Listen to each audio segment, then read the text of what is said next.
আমরা যেভাবে আলোচনা করেছিলাম এটা ট্রান্সলেশন কিভাবে করতে হয়, আমি জাস্ট আমরা ট্রান্সলেশনটা করেছিলাম। আমরা এই যে বাংলা বাক্য, বাংলা যে কোনো একটা সেন্টেন্সকে আমরা হু দিয়ে প্রশ্ন করব, হোয়াট দিয়ে প্রশ্ন করব। হু দিয়ে প্রশ্ন করলে আমরা সাবজেক্ট পাই, হোয়াট দিয়ে প্রশ্ন করলে আমরা ভার্ব পাই। বাংলা বাক্য থেকে সাবজেক্ট এবং ভার্ব বের করে নিয়ে প্রথমে সাবজেক্ট তারপরে ভার্ব বসাবো, বাকি যে শব্দগুলো থাকে এই উল্টা দিক থেকে এদিকে আমরা উল্টা করে লিখে দিব। এই প্রক্রিয়ায় আমরা ট্রান্সলেশনগুলো করে যাচ্ছি। আমরা এখানে যতগুলো ট্রান্সলেশনের পর্ব নিব, ধাপে ধাপে ট্রান্সলেশনের যে ডিফিকাল্ট জায়গাগুলো একটার পর একটা আসবে। যারা আমার আগের 2টি পর্ব দেখেন নাই, এই ভিডিওর ডেসক্রিপশনে ওই 2টির লিঙ্ক থাকবে, আপনারা লিঙ্কগুলো গিয়ে প্রথম 2টি পর্ব দেখে নিলে এই পূর্বের কথাগুলোর সাথে আজকের কথাগুলোকে আপনারা কানেক্ট করে নিতে পারবেন। যত সামনে যাব তত ট্রান্সলেশনের আরও উচ্চতর থেকে আরও ডিফিকাল্ট জায়গাগুলো আসবে। এই জন্য পরে আস্তে আস্তে আমরা কঠিন থেকে কঠিনতর জায়গাগুলোর দিকে যাচ্ছি। আমরা প্রথম ক্লাসটাতে একেবারে বেসিকস অফ ট্রান্সলেশন নিয়ে আলোচনা করেছিলাম এবং মেথডটা কিভাবে এটা দেখিয়েছিলাম। পার্ট 2তে আমরা আলোচনা করেছি ভ্যারাইটি অফ সাবজেক্ট, অর্থাৎ কত ধরনের সাবজেক্ট আসতে পারে একটা অনুবাদ করতে গিয়ে, ওই বিষয় নিয়ে আলোচনা হয়েছিল। আজকে আমরা আলোচনা করব, আমরা আমাদের একটা সেন্টেন্স করবার সময়ে অবশ্যই আমাদের সাবজেক্টের পরে একটা ভার্ব বসাতে হয়। ভার্ব ছাড়া একটা ইংরেজি সেন্টেন্স কল্পনা করা যায় না। সুতরাং আমরা আজকে দেখব একটি সেন্টেন্স বা অনুবাদ বা ট্রান্সলেশন করতে গিয়ে আমরা কত ধরনের ভার্বের সম্মুখীন হব। গ্রামারে যেভাবে ক্লাসেস অফ ভার্ব বা ক্লাসিফিকেশন অফ ভার্ব আলোচনা করে থাকি, আমরা ঠিক ওভাবে ডিফিকাল্ট করে না গিয়ে, যেহেতু আমাদের আলোচনাটা ট্রান্সলেশন বেসড, ট্রান্সলেশনের মধ্যেই আমি আপনাকে দেখাবো কত ধরনের ভার্বের আপনি সম্মুখীন হবেন। আমরা সকলেই জানি ভার্ব প্রাইমারিলি একটি ভার্বকে আমরা দুই ভাগে ভাগ করে থাকি, finite verb, non finite verb. অথবা এই যে নন ফাইনাইট ভার্বগুলো আমরা সেন্টেন্সের মেইন ভার্ব বা সেন্টেন্সের যে ভার্ব লাগে ওখানে আসতে পারে না। একটি ফাইনাইট ভার্বই মূলত সমাপিকা ক্রিয়াই মূলত ভার্বকে হিসেবে আমরা ব্যবহার করব। এখন কথা হলো, এই যে ফাইনাইট ভার্ব আছে, এই ফাইনাইট ভার্বের ভ্যারাইটি নিয়ে আজকে আলোচনা করব। প্রথমে দুই একটা ব্যাপারে একটু ইঙ্গিত দিয়ে রাখি। এই যে একটা ভার্ব বলতে তাহলে আমরা এখানে এই জায়গায় আলোচনা হচ্ছে মূলত ফাইনাইট ভার্বের। ইংরেজিতে যে বিষয়গুলো ফাইনাইট ভার্ব হিসেবে আসবে আপনি দেখতে পাবেন, একটি ভার্ব অ্যাকশন ভার্ব বা কোনো কাজ প্রকাশ করার জন্য একটি ভার্ব আসতে পারে, একটা ভার্ব আসতে পারে বি ভার্ব অথবা হ্যাভ ভার্ব অথবা আমরা ডু ভার্ব, অর্থাৎ এদেরকে আমরা অক্সিলিয়ারি ভার্ব বলি। আবার এখানে আরও আসতে পারে ক্যান, শ্যাল, মে, এই টাইপের কিছু ভার্ব হিসেবে আসতে দেখা যাবে। আবার আর কিছু ভার্ব আছে যে ভার্বগুলোর নাম হচ্ছে লিঙ্কিং ভার্ব। এই 3 জাতের ভার্বই মূলত আমরা ট্রান্সলেশন করতে গিয়ে আমরা দেখব। এখন অ্যাকশন ভার্ব হচ্ছে যারা মূলত কোনো কাজ প্রকাশ করবে, আর বাকি ভার্বগুলো এই যে এখানে মাঝখানে যেগুলো লিখেছি এগুলোকে আমরা অক্সিলিয়ারি ভার্ব বলি। আমরা জানি অক্সিলিয়ারি ভার্বকে আমরা দুই ভাগে ভাগ করতে পারি, primary auxiliary, to be verb, to have verb, to do verb, modal auxiliary, can, shall, may. আমরা ইউজেস অফ মডাল অক্সিলিয়ারি নিয়ে ট্রান্সলেশনে তাদের ব্যবহার নিয়ে যেহেতু আলাদা একটা ক্লাস নিব, আজকে মডাল অক্সিলিয়ারির দিকে মোটেও যাব না। আমরা আজকে অ্যাকশন ভার্ব এবং লিঙ্কিং ভার্বের ব্যবহারগুলো ট্রান্সলেশনে আসলে কিভাবে আমরা তাদের ব্যবহারটা করব তা নিয়েই আজকের আলোচ্য বিষয়। এখন এই ট্রান্সলেশন করতে গিয়ে ট্রান্সলেশনের ভেতর থেকে আমি জিনিসগুলো ক্লারিফাই করে দিচ্ছি। আমরা উদাহরণের মাধ্যমে জিনিসগুলো দেখি। আমরা এখানে কয়েকটা সেন্টেন্স লিখেছি, 1 নাম্বার সেন্টেন্সটা দেখা যাক। আগে ট্রান্সলেট করে নিই এবং ট্রান্সলেশন শেষ করার পরে আমরা তার ভার্বের কোন সেন্টেন্সে কোন ধরনের ভার্বকে আমরা ব্যবহার করলাম তা আমরা দেখব। আসুন, অর্থনৈতিক সক্ষমতাই একটি রাষ্ট্রের নাগরিকদের জীবনযাত্রাকে নিয়ন্ত্রণ করে। এই টাইপের সেন্টেন্স অ্যাবসলিউটলি এর চেয়ে কঠিন কোনো সেন্টেন্স কোনো পরীক্ষায় আসবে না, অথবা এই সেন্টেন্স কঠিন তা নয়, অর্থাৎ সেন্টেন্সগুলো এ ধরনেরই হয়। এখন এই সেন্টেন্সটাকে আমরা ট্রান্সলেট করি। প্রথমে আসুন এখান থেকে আমরা হু শব্দ দিয়ে প্রশ্ন করি সেন্টেন্সটাকে। তাহলে নিয়ন্ত্রণ করা একটা ভার্ব আমরা এখানে পাচ্ছি, নিয়ন্ত্রণ করা। তাহলে হোয়াট, তাহলে হোয়াট শব্দের উত্তরে আমরা পাচ্ছি নিয়ন্ত্রণ করা। এবার আমরা হু দিয়ে প্রশ্ন করি সেন্টেন্সটাকে, তাহলে আমরা অ্যান্সার পাবো অর্থনৈতিক সক্ষমতা। তাহলে হু কে নিয়ন্ত্রণ করে। তাহলে হু এবং হোয়াটের অ্যান্সার পেয়ে গেছি। আমাদের যে নিয়মের মধ্যে প্রথমে সাবজেক্ট, তারপরে ভার্ব বসাবো, পরে বাকি শব্দগুলো আমরা বসাবো উল্টো দিক থেকে। তাহলে অর্থনৈতিক সক্ষমতা, এখানে একটা খেয়াল করেন, এই সক্ষমতার সাথে একটা ই প্রত্যয় যোগ করা হয়েছে। এটা মূলত এমফাসাইজ করার জন্য আসছে। আমি মনে রাখবেন, ইংরেজিতে কিছু শব্দ আছে এমফাসাইজার হিসেবে ব্যবহার হয়, যেমন ইভেন, এখানে আসতে পারে ভেরি, আসতে পারে টু, আসতে পারে অনলি, আসতে পারে সো। এই ধরনের কিছু শব্দ অন্য শব্দের আগে বসে ওই শব্দের অর্থের উপর এমফাসাইজ বা জোর প্রদান করে, এদেরকে আমরা বলি এমফাসাইজার। হ্যাঁ, এরা যেই শব্দের সাথে বসবে ওই শব্দ অনুযায়ী তাদের পার্সিপিসিস নির্ধারিত হয়। যেমন অনলিকে যখন ভার্বকে এমফাসাইজ করবো তখন তাকে আমরা ভার্ব বলবো। অনলি দিয়ে যখন একটা নাউনকে মডিফাই করবার জন্য নাউনের সাথে বসাবো তখন তাকে আমরা অ্যাডজেক্টিভ বলবো, ডিটারমিনার বলি। তাহলে কথা হলো এমফাসাইজার দিয়ে আমরা শব্দটা লিখবো। তাহলে আমরা লিখলাম কি, এই যে অর্থনৈতিক সক্ষমতা ই, তাহলে আমরা ই প্রত্যয়ের জন্য আমরা একটা অনলি শব্দ লিখলাম, তাহলে অনলি। তাহলে এবার আমি ইকোনমিক না লিখে আমি লিখলাম ফাইন্যান্সিয়াল। হ্যাঁ, তাহলে সক্ষমতা আমি লিখলাম এফিসিয়েন্সি। তাহলে অর্থনৈতিক সক্ষমতা ই, অনলি ফাইন্যান্সিয়াল এফিসিয়েন্সি, একটা শব্দ অনুবাদ করলাম। নিয়ন্ত্রণ করে, করে শব্দটা দিয়ে বোঝা যাচ্ছে এখানে আমরা প্রেজেন্ট টেন্সে লিখবো। তাহলে নিয়ন্ত্রণ, তাহলে আমি লিখলাম কন্ট্রোল, কন্ট্রোলস। আচ্ছা, তাহলে আমরা পেয়ে গেছি হু এবং হোয়াট প্রশ্নের উত্তরে সাবজেক্ট এবং ভার্ব। এরপরে বাকি যে শব্দগুলো আছে এখানে আমরা দেখতে পাচ্ছি জীবনযাত্রাকে একটা অংশ। তারপরে হচ্ছে এই যে এখানে গেলে এই জায়গাগুলো থেমে গেলাম, কারণ এখানে একটা প্রিপোজিশন আছে। আমরা বলেছিলাম যেখানে প্রিপোজিশন আছে ওখানে গিয়ে আমরা থেমে যাব, জীবনযাত্রাকে। তারপরে হচ্ছে নাগরিকদের, আমরা এখানে থামতে পারি। তাহলে রাষ্ট্র, এখানে কারণ এখানেও একটা প্রিপোজিশন দেখা যাচ্ছে, তাহলে একটি রাষ্ট্রের এখানে। তাহলে আমরা পাচ্ছি 1 2 3, আমরা বসাবো 1 2 3, অর্থাৎ এদিক থেকে এদিকে আসবে, এদিক থেকে এদিকে গিয়ে আমরা বসিয়ে দেব। তাহলে অনলি ফাইন্যান্সিয়াল এফিসিয়েন্সি কন্ট্রোলস জীবনযাত্রাকে। তাহলে আমরা এখানে একটা আর্টিকেল দিয়ে লিখলাম দ্য লাইফস্টাইল। আচ্ছা, এখন নাগরিকদের, তাহলে আমি কি লিখতে পারি, নাগরিকদের অফ সিটিজেন্স, একটি রাষ্ট্রের। আবার লিখলাম এই র প্রিপোজিশন গুলোর জন্য আমরা প্রিপোজিশন বসাচ্ছি অফ আ স্টেট।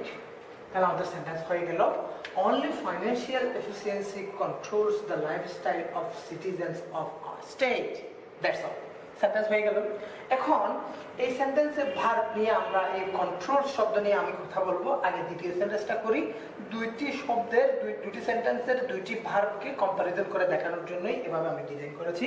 এবার আসেন দ্বিতীয় সেন্টেন্সটা। পথ শিশুরা ঝড় বাদল সহ নানা প্রাকৃতিক দুর্যোগের সময়ে ও রাস্তার ধারে ঘুমায়। এটা হচ্ছে আমাদের সেন্টেন্স নম্বর 2। আচ্ছা, এই সেন্টেন্সকে আমরা প্রথমে প্রশ্ন করব হু দিয়ে। তাহলে এখানে পুরো সাবজেক্ট সেন্টেন্সের মধ্যে আমরা পাচ্ছি ঘুমায় হচ্ছে ভার্ব। তাহলে হোয়াট প্রশ্নের উত্তরে আমরা পেয়েছি ঘুমায়। কে ঘুমায়? পথ শিশুরা। তাহলে আমাদের কাছে সাবজেক্ট এবং ভার্বের অর্থাৎ শর্ট আউট করা হয়ে গেল। বাকি শব্দগুলো আমরা বসাবো।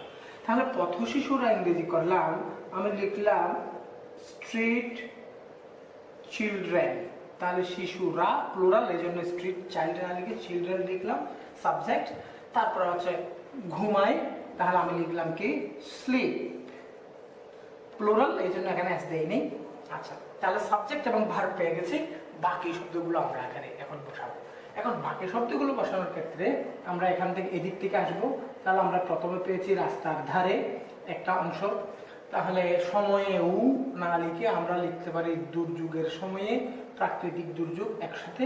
তাহলে নানা প্রাকৃতিক দুর্যোগের সময়ে আরেকটা পার্ট পেয়েছি।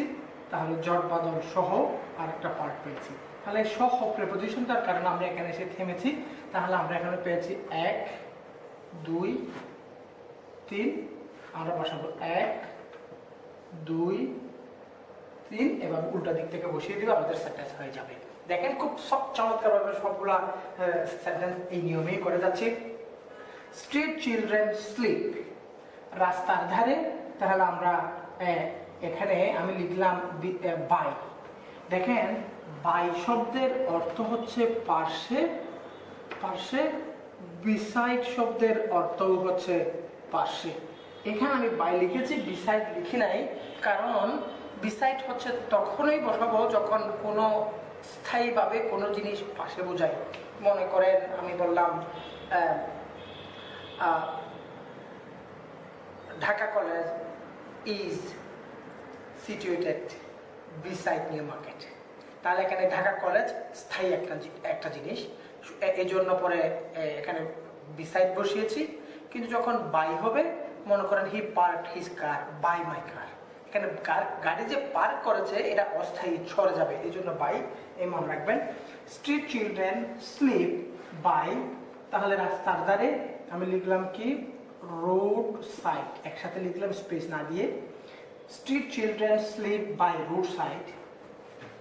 এখন দুর্যোগের সময়ে, নানা প্রাকৃতিক দুর্যোগের সময়ে, নানা প্রাকৃতিক দুর্যোগের সময়ে। এখন দেখেন এই প্রথম সেন্টেন্সে আমরা ই শব্দের জন্য অনলি বসিয়েছিলাম। এখানে দ্বিতীয় সেন্টেন্সে আমরা এই জায়গায় দেখতে পাচ্ছি উ একটা এমফাসাইজার আছে। এই যে আমি ধাপে ধাপে এক এক সেন্টেন্সে এক একটা ইনফরমেশন অ্যাড করে দিচ্ছি, সবগুলো ফলো করবেন।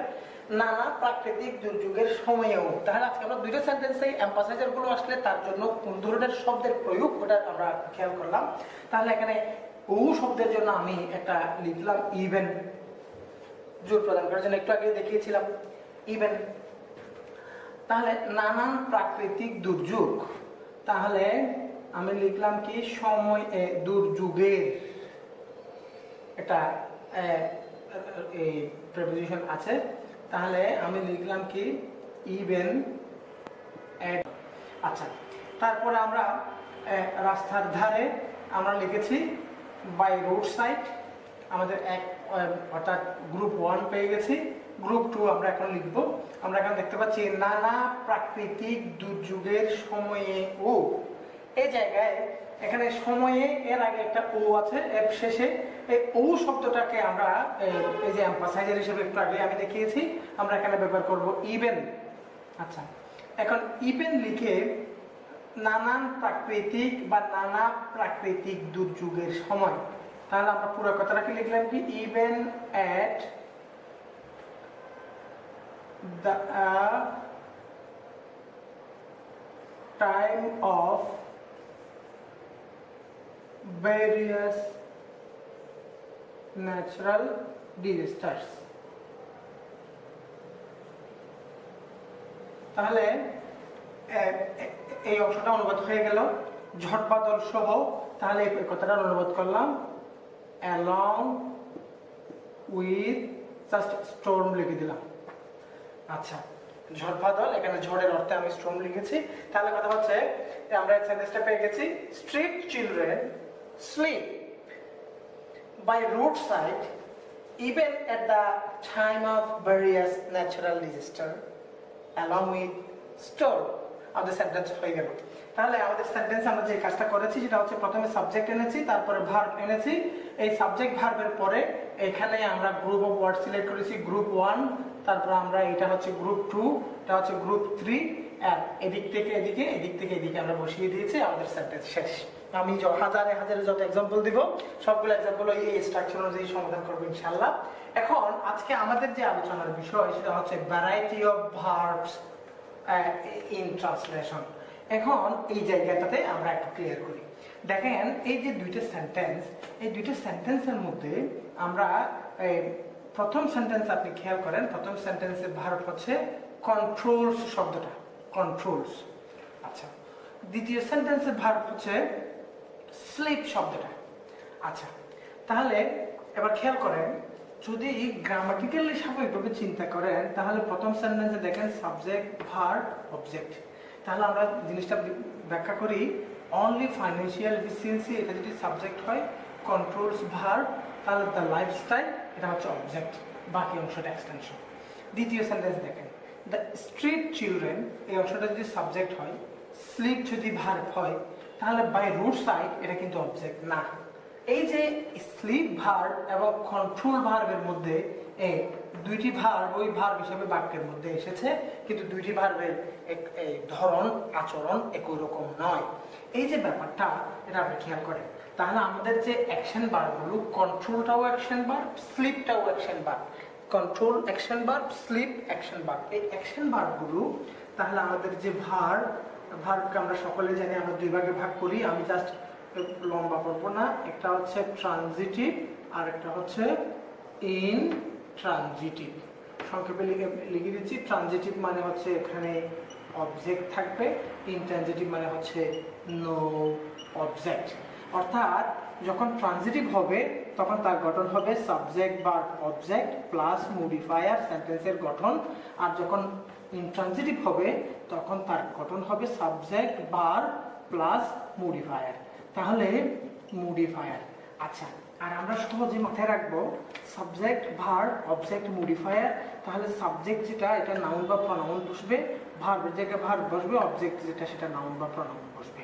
তাহলে সাবজেক্ট অবজেক্ট, কিন্তু এখানে সাবজেক্টের জায়গায় নাউন বা প্রনাউন বসবে, আর এখানে এসে মডিফায়ার হিসেবে অ্যাডভার্ব বসবে, মডিফায়ার হিসেবে অ্যাডভার্ব আসবে। তাহলে সাবজেক্ট ভার্ব অবজেক্ট, অর্থাৎ ভার্বের পরে একটা নাউন বা প্রনাউন থাকবে, ভার্বের পরে একটা নাউন বা প্রনাউন থাকবে সরাসরি, এরপর এক্সটেনশন আসবে। আর এক্ষেত্রে নাউন প্রনাউন সাবজেক্ট হবে, এরপরে ভার্ব বসবে, এরপরে এখানে কোনো নাউন প্রনাউন আসবে না, এখানে যা আসবে তা হবে অ্যাডভার্ব।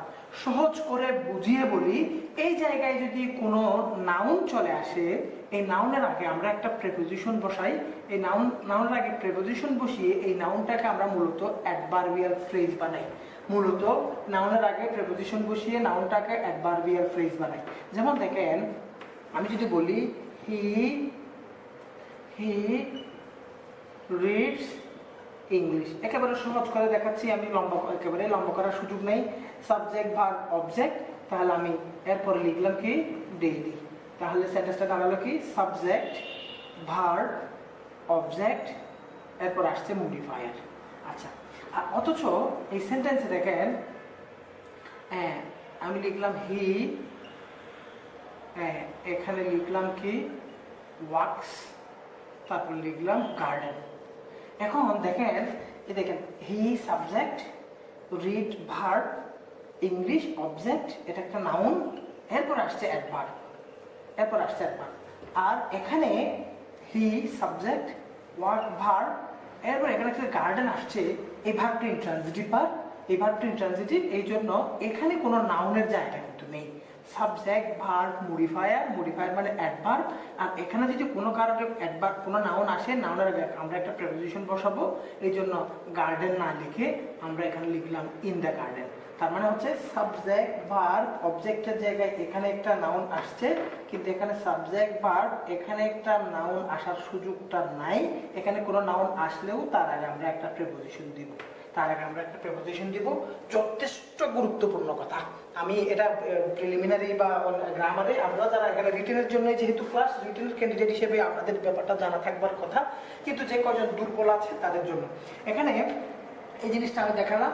এবার আমি কয়েকটা এক্সাম্পল দিয়ে জিনিসটাকে আরেকটু স্পষ্ট করে দিই। যেমন দেখেন, আমি একটা সেন্টেন্স লিখলাম, এটা 33তম বিসিএস প্রিলিমিনারিতে আসছিল, মাদার, আমি লিখলাম bought an ice cream for her child, একটা সেন্টেন্স। কিন্তু আমি যদি সেন্টেন্সটাকে এভাবে লিখি, mother bought her child an ice cream, দুটো সেন্টেন্স, এই যে দুটো সেন্টেন্স। এখন এই সেন্টেন্স, এই দুটো সেন্টেন্সে এখানে বট একটা ভার্ব, তাহলে এটা একটা ট্রানজিটিভ ভার্ব। আমি একটু করে ক্লু দিব কিভাবে চিনবেন ট্রানজিটিভ ইনট্রানজিটিভ। তাহলে এখানে এই যে বট, এখানে বট ভার্ব, এখানে অবজেক্ট আছে, অবজেক্ট দুইটা আসলে কি হবে সেটা নিয়েই এখানে মূলত কথা। কিন্তু আপনার বিষয়টা হচ্ছে এখানে যখন এরকম দুইটা অবজেক্ট আসবে, দেখেন এখানে দুইটা অবজেক্টের মধ্যে অ্যান আইসক্রিম এটা হচ্ছে ডাইরেক্ট অবজেক্ট, হার চাইল্ড এটা হচ্ছে ইনডাইরেক্ট অবজেক্ট। ব্যক্তি ইনডাইরেক্ট, বস্তু সবসময় ডাইরেক্ট অবজেক্ট। এখন যখন বস্তু আগে আসছে তখন তার গঠনটা কিরকম, mother bought her an ice cream, mother bought her child an ice cream. তাহলে মাঝখানে এখানে আর কোনো শব্দ নাই, তাহলে এটা একটা নাউন, এটা একটা নাউন। তাহলে কি দাঁড়ালো, এটা একটা অবজেক্ট, এটা অবজেক্ট 1, এটা অবজেক্ট 2, অথবা এটা ইনডাইরেক্ট অবজেক্ট আর এটা ডাইরেক্ট অবজেক্ট, যেভাবে বলেন। কিন্তু একই কথাটাকে যখন আপনি ডাইরেক্ট অবজেক্টকে আগে লিখেছেন, দেখেন মাদার বট অ্যান আইসক্রিম পরের অবজেক্টটা আগে লিখলাম আর চাইল্ডটা পরে লিখলাম, হার চাইল্ড পরে লিখেছি। এরকম যখন হয় মাঝখানে একটা প্রিপোজিশন আসে, এটা খুব ইম্পর্টেন্ট একটা ব্যাপার, এই জায়গাটা খেয়াল করতে হবে। এই ট্রান্সলেশন করার সময় এই জায়গার ভুল যেন না হয়। অর্থাৎ একটা ট্রানজিটিভ ভার্বের পরে একটা অবজেক্ট থাকবে, অবজেক্ট আর অবজেক্ট যখন এরকম দুইটি অবজেক্ট আসে তখন ব্যক্তি আগে আসলে বস্তু পরে বসলে সরাসরি পরপর দুটি শব্দ বসে যাবে। আর যদি বস্তুবাচক অবজেক্ট বা ডাইরেক্ট অবজেক্ট আগে আসে, ইনডাইরেক্ট অবজেক্ট বসানোর সময় মাঝখানে একটা প্রিপোজিশন দিতে হয়। অধিকাংশ সময় পর বসে, কখনো কখনো পরিস্থিতি অনুযায়ী অন্যান্য প্রিপোজিশন আপনি ব্যবহার করতে পারবেন। তাহলে কথা হলো আমাদের কাছে দুই ধরনের ভার্ব আছে। ভার্ব যখন ট্রানজিটিভ হবে তখন তারপরে সরাসরি সাবজেক্টের পরে ভার্বের পরে একটা অবজেক্ট আসবে, এখানে কোনো প্রিপোজিশন বসবে না। আর যখন ইনট্রানজিটিভ ভার্ব হবে, সাবজেক্টের পরে ভার্ব, এরপরে কোনো নাউন আসলে মাঝখানে একটা কি লাগে, এখানে একটা প্রিপোজিশন বসে। আর প্রিপোজিশন বসানোর কারণটা আমি ব্যাখ্যা করে দিলাম, মুখস্থ কথা নয়, ব্যাপারটা একেবারে মুখস্থ কথা নয়। এখানে একটা রিজন আছে, রিজনটা হচ্ছে এই যে নাউন সাবজেক্টের পরে ভার্ব, এই ভার্বের কোনো অবজেক্ট নাই, এই জন্য পরে এখানে যা আসবে তা মডিফায়ার হতে হবে। মডিফায়ার না তাহলে একটা নাউন মডিফায়ার হওয়ার সুযোগ নাই, এই জন্য নাউনের আগে প্রিপোজিশন বসিয়ে তারে মূলত আমরা অ্যাডভার্বে রূপান্তর করি। এই হচ্ছে বাস্তবতা। তাহলে ভার্বকে আমরা দুই ধরনের পেয়েছি, একটা ট্রানজিটিভ ভার্ব, একটা ইনট্রানজিটিভ ভার্ব। ট্রানজিটিভ ভার্বের পরে প্রিপোজিশন ছাড়া সরাসরি একটা নাউন প্রোনাউন বসবে। ইনট্রানজিটিভ ভার্বের পরে কোনো নাউন প্রোনাউন আসলে এখানে একটা প্রিপোজিশন লাগে। পয়েন্ট 1। তৃতীয় পয়েন্ট হচ্ছে এই যে ট্রানজিটিভ ভার্বের পরে একটা অবজেক্ট থাকে। এই যে ট্রানজিটিভ ভার্বের পরে অবজেক্ট থাকবে, কিন্তু অবজেক্ট যখন এরকম একাধিক অবজেক্ট আসে তখন ব্যক্তি আগে বস্তু পরে আসলে সরাসরি বসে যাবে। কিন্তু যখন বস্তু আগে ব্যক্তি পরে আসে তখন ব্যক্তির আগে অর্থাৎ দ্বিতীয় অবজেক্টের আগে এখানে একটা প্রিপোজিশন বসাতে হয়। এই হচ্ছে এখানে এই জায়গায় একটা ইনফরমেশন এটা আমাদের মাথায়। এবার আমরা চলে যাই। তাহলে আমরা পেয়ে গেছি এটা হচ্ছে আমাদের ট্রানজিটিভ ভার্বের উদাহরণ ছিল, আর এটা ছিল আমাদের ইনট্রানজিটিভ ভার্বের উদাহরণ। এবার আমরা এক্সাম্পল 3 তে যাই। এক্সাম্পল 3 হচ্ছে পশ্চিমবঙ্গের মানুষ সাম্প্রদায়িকতাকে বৃদ্ধাঙ্গুলি দেখিয়ে তৃতীয়বারের মতো মমতাকে মুখ্যমন্ত্রী নির্বাচিত করলো। একেবারে বর্তমান সময়ের সাথে সম্পৃক্ত কথা। এই জায়গায় আমরা ট্রান্সলেশনটা শুরু করি, তারপরে আমরা কোন ধরনের ভার্ব পেয়েছি তা নিয়ে কথা বলব। প্রথমে ট্রান্সলেশনটা আমাদের নিয়ম অনুসারে সমাধান করা যাক। ট্রান্সলেশন, তাহলে আমরা এখানে প্রথমে প্রশ্ন করব হু দিয়ে, তারপরে প্রশ্ন করব হোয়াট দিয়ে। হু হোয়াটের অ্যান্সারগুলো আমরা বসিয়ে দিব। তাহলে এখানে হু দিয়ে প্রশ্ন করি। নির্বাচিত করেছে, নির্বাচিত করলো, এই কথাটা যদি ভার্ব হয় তাহলে এটা আমরা হোয়াট শব্দের উত্তরে পেয়েছি। তাহলে কারা নির্বাচিত করেছে? পশ্চিমবঙ্গের মানুষ আমরা পেয়ে গেছি। তাহলে আমরা এখন সাবজেক্ট এবং ভার্ব লিখব। সাবজেক্ট এবং ভার্ব, তাহলে আমি লিখলাম people of West Bengal. Subject পেয়ে গেছি, পিপল অফ ওয়েস্ট বেঙ্গল, পশ্চিমবঙ্গের মানুষ।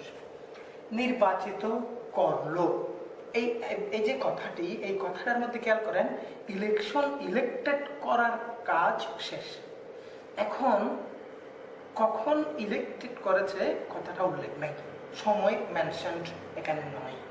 এই জন্য পরে আমরা প্রেজেন্ট পারফেক্ট টেন্স করব। এই জন্য পিপল যেহেতু প্লুরাল, আমি এখানে লিখলাম have.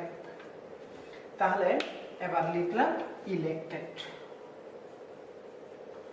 People of West Bengal have elected, লিখে ফেললাম। তাহলে সাবজেক্ট পেয়ে গেছি, ভার্ব পেয়ে গেছি। এখন উল্টা দিক থেকে লিখে আসবো, তাহলে মুখ্যমন্ত্রী একটা শব্দ পাচ্ছি, মমতাকে আরেকটা শব্দ পাচ্ছি, তৃতীয়বারের মতো আরেকটা অংশ পেয়েছি, বৃদ্ধাঙ্গুলি দেখিয়ে সাম্প্রদায়িকতাকে পুরো অংশটা মিলে আরেকটা অংশ পেয়েছি। এবার আবার উল্টা দিক থেকে এদিকে লিখে আসবো, এই জায়গায় একটু কমন সেন্সকে কাজে লাগাবো। এখানে দুইটা অবজেক্ট, মমতাকে আর একটা হচ্ছে মুখ্যমন্ত্রী, একটা মমতা একটা মুখ্যমন্ত্রী। তাহলে এখানে দুইটা অবজেক্ট যেহেতু আছে, তাহলে আমরা এখন মমতাকে একটু কৌশলে আগে লিখি, ইলেক্টেড, তারপরে লিখলাম মমতা মুখ্যমন্ত্রী। তাহলে আমরা এখানে লিখতে পারি হোম মিনিস্টার।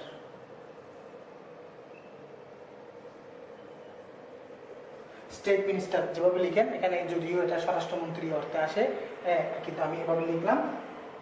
তাহলে people of West Bengal have elected Mamata Home Minister, তৃতীয়বারের মতো। তাহলে এখন এই যে পুরো অংশটা, এই যে পুরো অংশটাকে আমি একসাথে যখন ধরবো, তখন আপনার কাছে এটা উল্টা মনে হবে না। মমতা একটা শব্দ, হোম মিনিস্টার আর একটা শব্দ, ওইভাবে না চিন্তা করে আমরা দুইটাকে একসাথে চিন্তা করতে পারি। তারপরে আসে তৃতীয়বারের মতো। তাহলে এখন আমরা লিখলাম মতো, এই আমরা লিখলাম ফর দা থার্ড টাইম, লিখে ফেললাম। তারপরে হচ্ছে সাম্প্রদায়িকতাকে বৃদ্ধাঙ্গুলি দেখিয়ে, এই কথাটার ইংরেজি আমি একেবারে যেহেতু সহজ করে লিখে দিচ্ছি, আমি লিখলাম কি হুডউইঙ্ক, হুডউইঙ্ক লিখলাম। এবার আইনজি লিখে দিই হুডউইঙ্কিং, তাহলে সাম্প্রদায়িকতা কমিউনালিজম।